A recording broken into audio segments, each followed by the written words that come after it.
Day 1015. Just got off my last coaching call. So this is one of my clients who's in Australia. And she's the girlfriend of one of my other clients who's in Australia. They're both not believers. And so I was talking to her, and we were just talking about the lion and the sheep and identity and emotions and all this stuff. And somehow, like, oh yeah, she asked,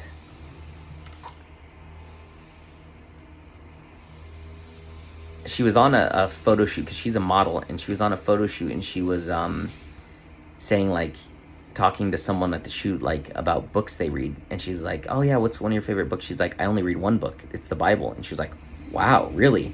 And she was like, I was thinking, like, maybe I should get a Bible, like, is it on Kindle or something like that? And then I was like, oh wow. And so I was like, okay, God, because I haven't talked to her really at all about Jesus. Like, I've mentioned some things I've told her in my mom's testimony, but I haven't, like, forced it or anything like that, just kind of waiting for the opening, just like it was with her boyfriend. Like, our last purpose call, we talked about Jesus, and he opened up to Jesus, and he bought a Bible, and now he listens to the Bible and reads the Bible.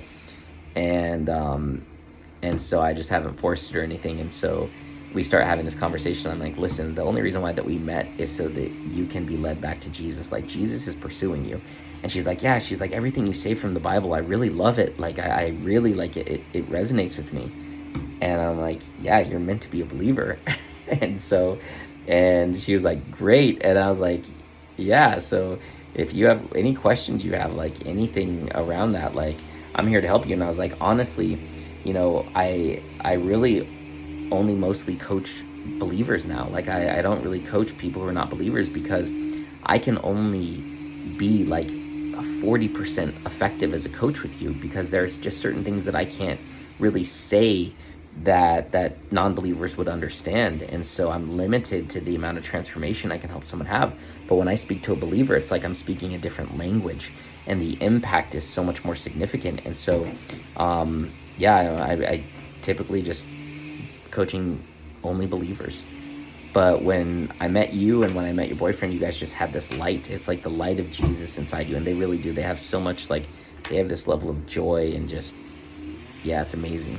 And so, so the seed is planted, the seed is being watered, and it's just a matter of time before she and he really give their life to Jesus. And so I know he's pursuing them, and he's doing it through me and using me as a vessel, and I'm all in on that. So that was cool. We broke through that. And I was wondering, like, with them too, I'm like, God, when is this going to happen? And so, the breakthrough happened, which is awesome. So, that's exciting. It's inspiring. And, it's just really cool to be a part of that. So, whew.